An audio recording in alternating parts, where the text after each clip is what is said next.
Okay, let me just tell you something. I've been around for a long time, and honor is the key to receiving from God. I've honored my boss and have experienced reward at my workplace.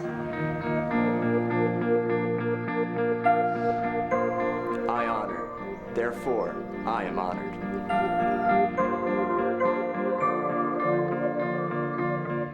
Meu Deus, vocês são maravilhosos! Amém? Amém! Sejam bem-vindos! Bem-vindos à sessão número 11. Uau, mal dá para acreditar que estamos perto da última sessão, tem sido tão divertido. Estamos falando sobre honrar aqueles que nos foram confiados. Esta é a parte 2, a última foi a parte 1. Falamos de filhos, de pessoas que trabalham para nós e vamos falar de... A parte 2 é sobre esposas hoje, certo? Então sente-se, vamos entrar na palavra de Deus e vamos nos divertir hoje. Eu amo essas sessões. Certo, eu quero que você abra sua Bíblia comigo em 1 Pedro capítulo 3. 1 de Pedro capítulo 3.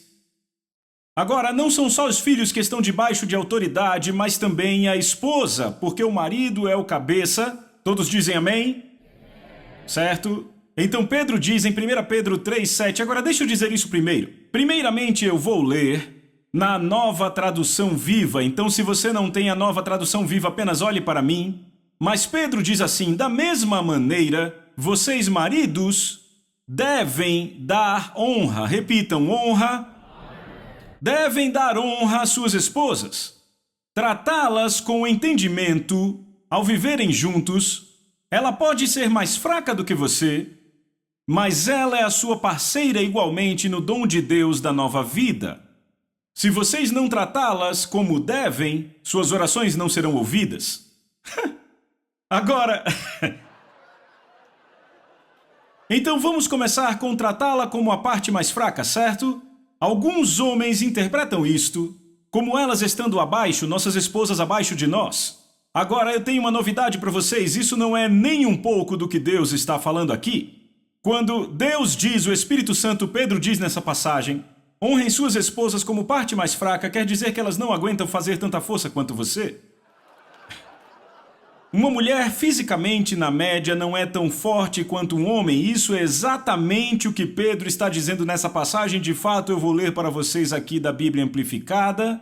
Eu não tenho, eu achei que tinha, mas não. Bem, mas mesmo assim, a coisa que eu quero apontar aqui é, ouçam isso. Se vocês não as tratarem como devem, suas orações não serão ouvidas. Agora ouçam, se um marido desonra sua esposa, suas orações não serão ouvidas. Isso é muito pesado, ok? Sabe, essa é uma vida infeliz para qualquer um, ok? Ou seja, a sala do trono não vai te ouvir. Suas palavras não chegarão aos ouvidos de Deus se você desonrar a sua esposa. Você percebe como isso é grande? Ok? Então, eu quero fazer aos maridos algumas perguntas diretas aqui, ok? Você trata sua esposa como valiosa? Você ouve as palavras dela? Ou você a evita achando que ela é apenas uma fêmea emocional? Ok? Eu aprendi isso da forma difícil, ok? Logo que eu e Lisa casamos, eu não ouvia o conselho dela. Por quê? Eu orava toda manhã entre 1 e 2 horas. Acordava cedo, tomava um grande copo de água com limão que eu esquentava no micro-ondas por 60 segundos, saía para orar por 1 ou 2 horas, certo? Minha esposa... A minha percepção da vida de oração da minha esposa era 10 minutos no banho. Agora, como costumo falar, Lisa, numa tenra idade, desenvolveu a comunhão com o Senhor. Sabe, Smith Wigglesworth uma vez disse, eu nunca oro mais que 15 minutos, mas nunca passo 15 minutos sem orar. E esse era o tipo de estilo de vida da Lisa. Então lá estava eu orando, e a minha esposa, sabe, nas grandes decisões e questões da vida, ela fazia algumas afirmações e eu dizia, não, é isso que vamos fazer isso. E sabe, acontecia que 90% das vezes ela estava certa. Então isso começou a me irritar de verdade, ok? Sabe, eu continuava orando sobre aquilo e eu dizia, Deus, eu não entendo isso. Eu oro de 1 a 2 horas por dia, ela ora apenas, 10 minutos no banho, e na maioria das vezes ela está certa. É melhor você me explicar isso? Certo, essa era a minha percepção da oração dela, ela vivia uma vida de oração, mas para mim, na minha visão imatura, era só 10 minutos. Imediatamente Deus falou comigo e disse, filho, desenhe um círculo, vamos lá, repita desenhar um círculo. Então eu tenho um papel aqui e vou fazer exatamente o que ele disse. Eu vou desenhar um círculo. Eu desenhei um círculo. Ele disse, agora ponha vários X no círculo. Então eu fui, pus um X, outro X, outro X, outro X, mais outro e outro X. Desenhei X por todo o círculo. Certo, eu fiz isso, tá? Ele disse, agora desenhe uma linha bem no meio do círculo. Então eu fiz isso, uma linha bem no meio do círculo. Ele disse, agora, filho, este círculo representa você e Lisa. Ele disse, vocês são uma carne. Ele disse, cada uma dessas metades são vocês individualmente. Aqui está você. E ele disse, aqui está Lisa. Ele disse, os X representam sabedoria, conselho, conhecimento revelado que você precisa de mim para tomar decisões sábias. Ele disse, você vai notar que 50% das informações estão do lado dela. Ele disse, você só tem 50% das informações. Ele disse, você como líder deve ser sábio e aprender como atrair o que eu mostrei a ela, para que você como líder da família possa tomar decisões com todo o conselho de Deus, não metade.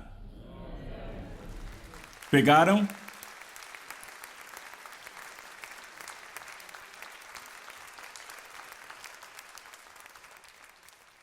Agora vamos ver de novo as palavras de Pedro, na nova versão King James, 1 Pedro 3:7. Maridos, da mesma maneira, habitem com elas com entendimento, dando honra à esposa como vaso mais frágil, sendo co-herdeiros da graça da vida para que suas orações não sejam impedidas. Agora notem que Pedro diz habitar com entendimento, repitam, entendimento.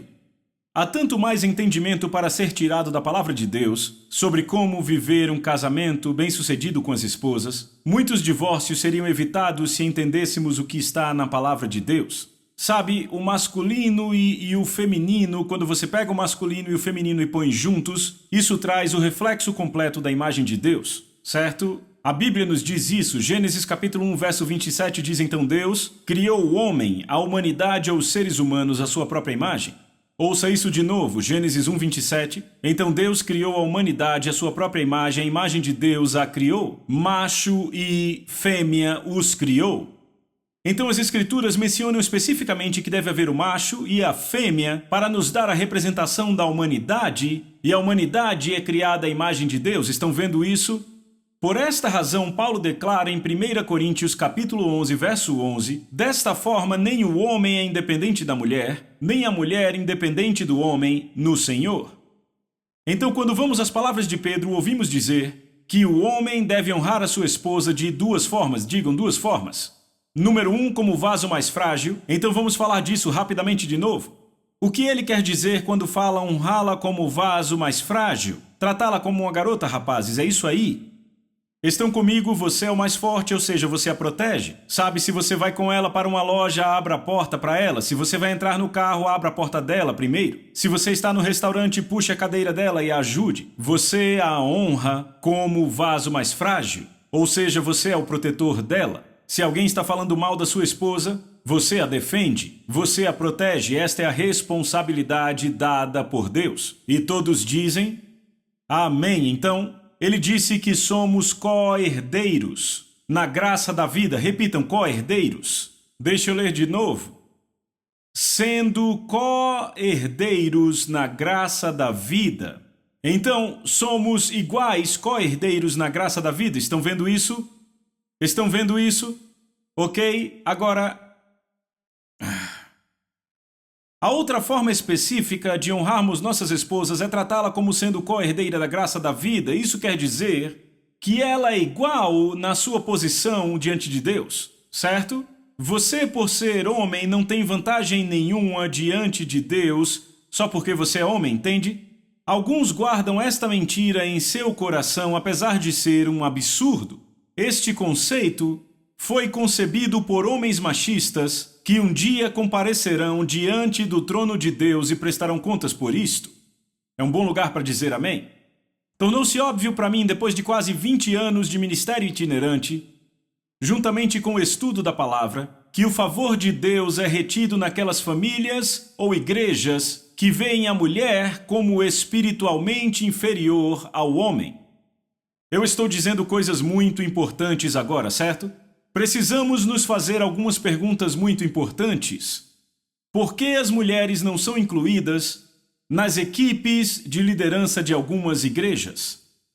Por que as mulheres em algumas igrejas não podem ministrar aos domingos?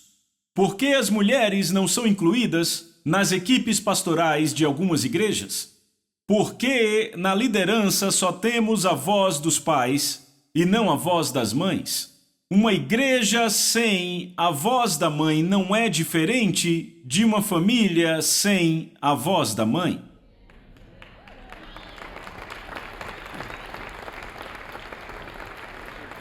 Uma igreja sem a voz da mãe não é diferente de uma família sem uma mãe. Apenas com um pai para criar os filhos pode ser feito, ouçam, isso pode ser feito, mas uma influência muito significativa se perde e os filhos sofrem. Agora deixa eu fazer uma afirmação. Em famílias onde a mãe tragicamente morreu, ou possivelmente foi embora por causa de um divórcio, Deus dá graça ao homem se o homem está criando os filhos para criá-los, ok?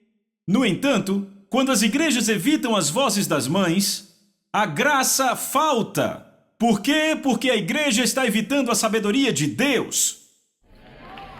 Vocês podem protestar, mas a Bíblia diz que o líder deve ser esposo de uma só mulher. Bem, vamos falar disso? Paulo fala isso em 1 Timóteo 3, versos 1 e 2. Na versão do inglês de hoje, o líder de igreja deve ser sem culpa, ele deve ter apenas uma esposa. Ok? Agora, por favor, podemos falar disso? Ele só deve ter uma esposa. Certo? Agora lembre que Paulo está escrevendo para pessoas que naquele tempo só tinham o Velho Testamento, certo? No Velho Testamento você vai encontrar muitos homens que tinham mais que uma esposa.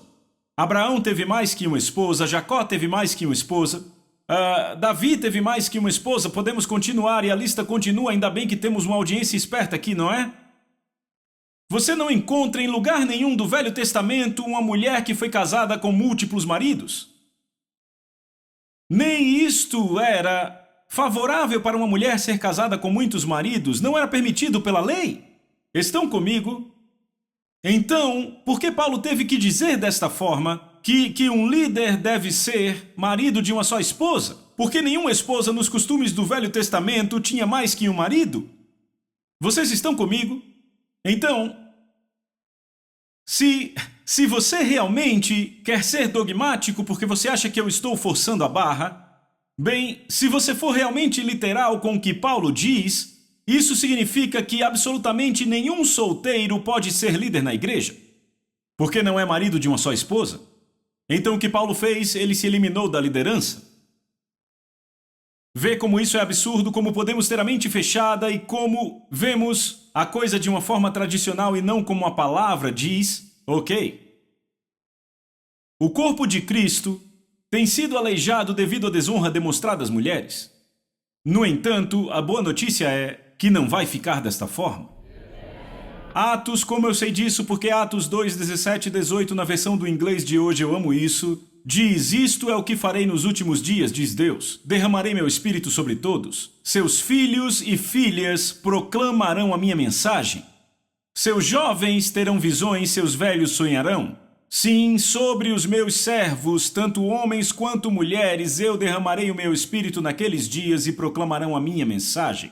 Notem que Deus especificamente fala de filhas e mulheres falando sua mensagem. Também notem que ele diz nos últimos dias, estamos vivendo os últimos dias. Vocês notarão que nos primeiros dias da Igreja do Novo Testamento, não era permitido que as mulheres falassem. Paulo se refere a isso e há bons livros para você ler sobre este assunto e entender por que Paulo fala isso, mas nós não estamos vivendo nos primeiros dias e sim nos últimos. Estão comigo? E é aí que Deus fala, meus filhos e filhas. Isso também foi previsto pelo salmista. Salmos 68:1 diz: o Senhor deu a palavra e grande é a falange das mensageiras das boas novas. Agora devemos perguntar, de quem especificamente Deus está falando aí? A resposta na Bíblia Amplificada: o Senhor dá a palavra de poder. As mulheres que levam e publicam as boas novas são um grande exército. Salmos 68:11 na Amplificada, eu vou ler na versão do inglês de hoje. Diz: o Senhor deu uma ordem e muitas mulheres levaram esta notícia. Deixa eu ler aqui a Nova Tradução Viva. O Senhor anuncia vitória e multidões de mulheres gritam as felizes notícias. Isso não é bom? As mulheres devem proclamar a palavra de Deus.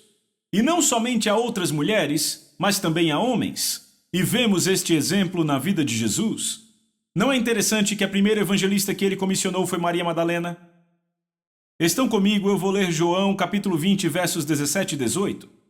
Jesus diz: não me detenhas, porque ainda não subi para o Pai, mas vai ter com meus irmãos e dize-lhes: subo para meu Pai e vosso Pai, para meu Deus e vosso Deus. Então saiu Maria Madalena anunciando aos discípulos, que eram homens, viu o Senhor e contava que ele lhe dissera essas coisas. Então, além de ser a primeira evangelista, ela também foi profeta, porque profeta é aquele a quem o Senhor fala diretamente. Estão comigo? E é interessante, se você estudar e se aprofundar mais, verá que não foi só Maria Madalena, mas a Maria, mãe de Tiago, e também Joana, que foram contar aos discípulos as boas novas da ressurreição do Senhor. Amém? Eu acho muito interessante que a primeira a falar aos outros no templo sobre a vinda do Messias, quando Jesus era apenas uma criança, foi a profetisa Ana. Veja, Simeão reconheceu a Jesus primeiro, mas ele falou apenas com José e Maria sobre Jesus. Mas aquela, se você estuda a Bíblia com cuidado, que proclamou a todos no templo foi Ana, uma mulher. Grandes são as multidões de mulheres que proclamam as felizes notícias, veem? Eu disse, veem isso? Não é interessante também que Filipe, o evangelista, no livro de Atos, teve 4 filhas virgens que pregavam o evangelho? Deixa eu ler aqui, Atos 21, verso 9, diz assim: ele tinha 4 filhas não casadas que proclamavam a mensagem de Deus. Quando os homens alimentarem o chamado de Deus na vida de suas esposas, eles receberão uma grande recompensa. Repitam, grande recompensa. Agora eu quero dizer isso de novo. Em todas as viagens que fiz, as igrejas com maior favor e graça de Deus foram as igrejas onde se viam homens e mulheres co-herdeiros da graça da vida, homens que honravam as mulheres desta forma, e onde não havia homens acima das mulheres. Eu vou a igrejas onde homens estão acima das mulheres, onde mulheres não podem pregar, nota-se uma pressão, um impedimento da graça e da bênção de Deus. Eles têm alguma bênção porque Deus sempre quer abençoar seus filhos, mas não tem a bênção completa de Deus. Repitam, a bênção completa. Agora, eu vi isso na vida da minha própria esposa. Eu vi a bênção chegar à minha vida por honrá-la como co-herdeira da graça da vida. Eu nem sempre pensava assim, eu costumava ser bem machista no meu pensamento e nas minhas opiniões, ok? Mas eu era um jovem muito aberto. Sabe, eu era limitado em algumas áreas, mas sempre achei que a mulher poderia pregar o evangelho. Eu pensava, qual o problema? A mulher é tão capacitada quanto o homem para isso. E, sabe, eu sempre pensei assim, mas eu lembro logo que eu e a Lisa casamos. Eu vou contar uma história aqui agora. Muitos não sabem, mas Lisa teve um olho removido quando tinha 5 anos. Ela teve uma doença chamada blastoma de retina. Na prática, é um câncer na retina. Então, aos 5 anos, retiraram seu olho direito e desde essa idade ela usa uma prótese no olho direito. Então, imaginem o que a Lisa passou no ensino médio, na escola. Sabe, nessa fase há muitas crianças maldosas que dão apelidos, sabe, Ciclope, Caolha, e houve vezes em que a Lisa fugia correndo e chorando da escola para casa e a mãe dela dizia, filha, pare com isso, você é uma grande mulher, e só aí ela voltava. Eu tive o privilégio de levar a Lisa ao Senhor no primeiro encontro, eu disse ao Senhor que eu não sairia mais com outra mulher, até achar a minha esposa. Quando eu tinha 20 anos, eu acho que um pouco mais jovem, eu tinha acabado de entrar na universidade, e 1 ano e meio depois, Deus trouxe Lisa à minha vida, eu a levei ao Senhor e 1 ano e meio depois nós nos casamos. Eu lembro que casamos, mudamos para o Texas e na nossa grande igreja fazíamos parte de uma igreja enorme no Texas. Lisa ainda tinha os medos com os quais havia crescido, sabe, de pessoas chamarem ela de nomes, esse tipo de coisa. Então Lisa era um pouco mais reservada. Aqueles que a conhecem hoje sabem que ela é uma pessoa extremamente extrovertida, muito engraçada. Mas ela não era assim logo que casamos, era extremamente quieta, reservada, com todos esses medos. Então íamos àquela igreja e as pessoas achavam que ela era uma mulher travada. As mulheres. Agora ela não era travada, tinha muito medo em sua vida. Então logo que casamos, precisávamos de uma renda extra e decidimos que a melhor coisa para ela fazer, como ela era muito boa com maquiagem, cuidados com a pele, então ela foi para uma empresa que tratava de cuidados da pele e maquiagem.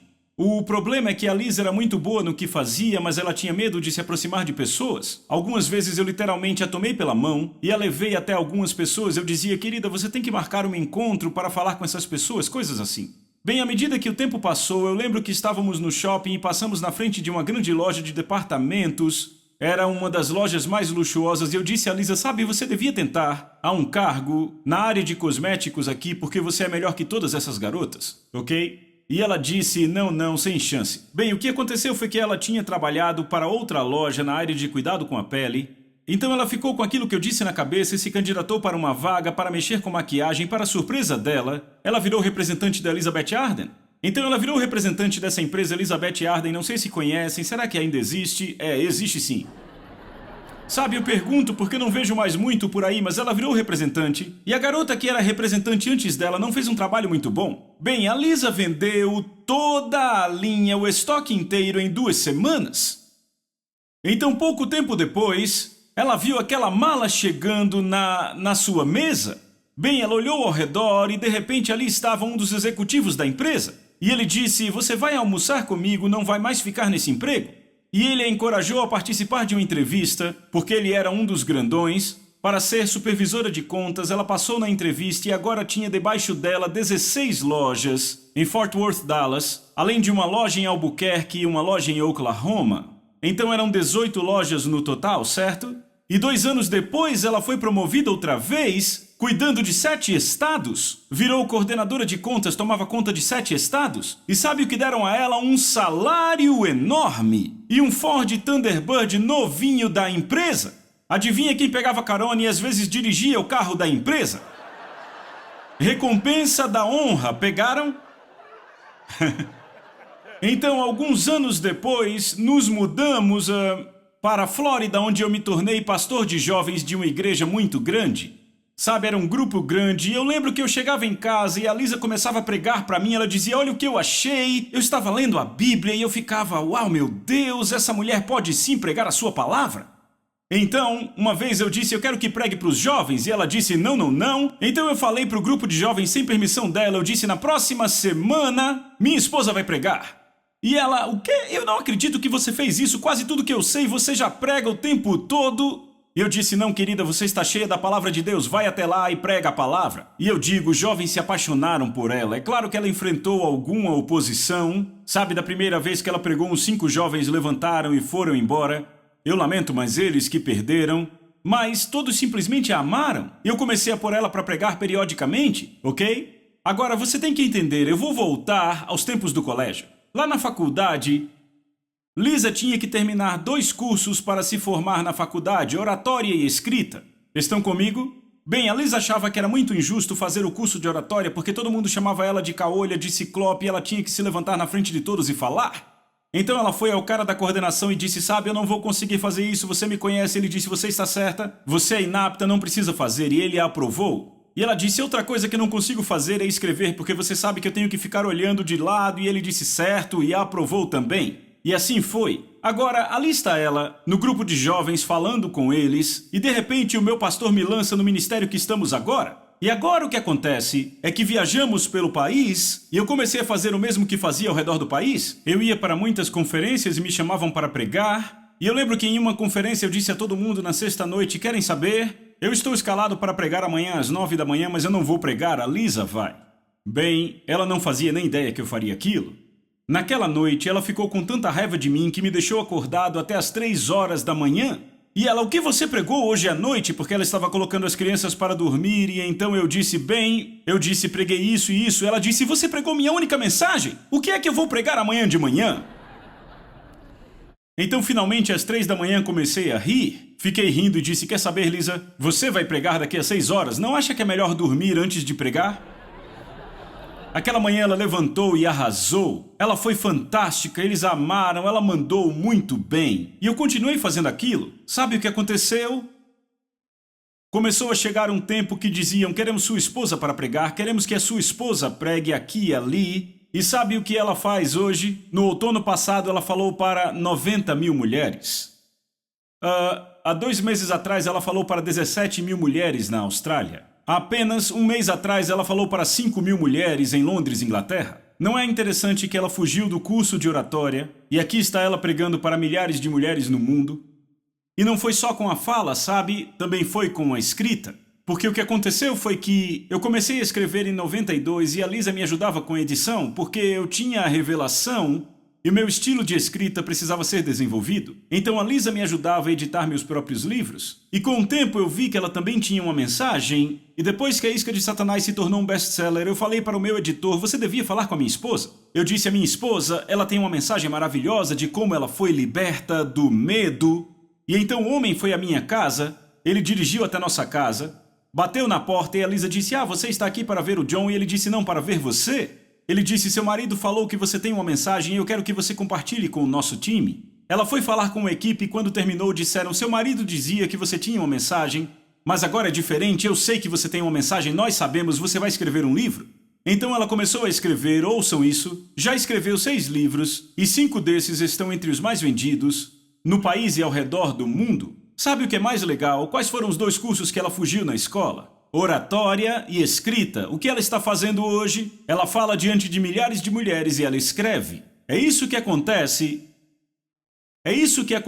quando um marido honra a sua esposa. Os dons nela florescem e sabe o que acontece? A recompensa. Eu poderia falar o dia inteiro sobre as recompensas. Elas são inúmeras. Eu tenho visto por honrar a minha esposa. Olhando hoje, primeiro, a maior recompensa para mim é que Lisa já tocou centenas de milhares, provavelmente milhões de vidas, com a palavra que Deus confiou a ela.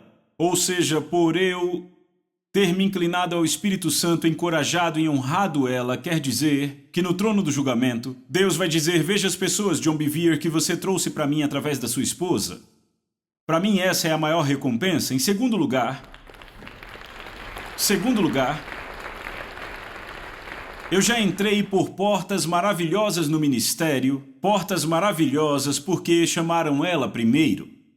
E sabe, ela ia para aquela conferência ou igreja e diziam, uau, ela é impressionante, temos que chamar o seu marido, já lemos seus livros, vamos chamá-lo. E como resultado, eu já fui a muitas igrejas por causa do favor que eu recebi com a minha esposa indo adiante no ministério. Ouçam, eu tenho novidades, maridos, cada uma das suas esposas possuem dons. Se você honrar a sua esposa, se você nutri-la, se cuidar dela, e nutrir é dar o que a sua esposa precisa para crescer. Estão comigo? Agora, sabe, houve vezes em que eu disse, Lisa, você vai pregar. Ela não achava que eu estava nutrindo ela. Ela não gostava mesmo, ela achava que eu estava fazendo o oposto. Mas na verdade eu estava fazendo o que Deus pôs em meu coração para ajudar a minha esposa. Porque eu vejo assim, como líder da minha casa, Jesus disse, eu vim para servir. E meu trabalho como líder é me certificar que minha esposa e meus filhos se tornem o que Deus os chamou para ser. E às vezes a forma como eu os encorajo, eles não gostam.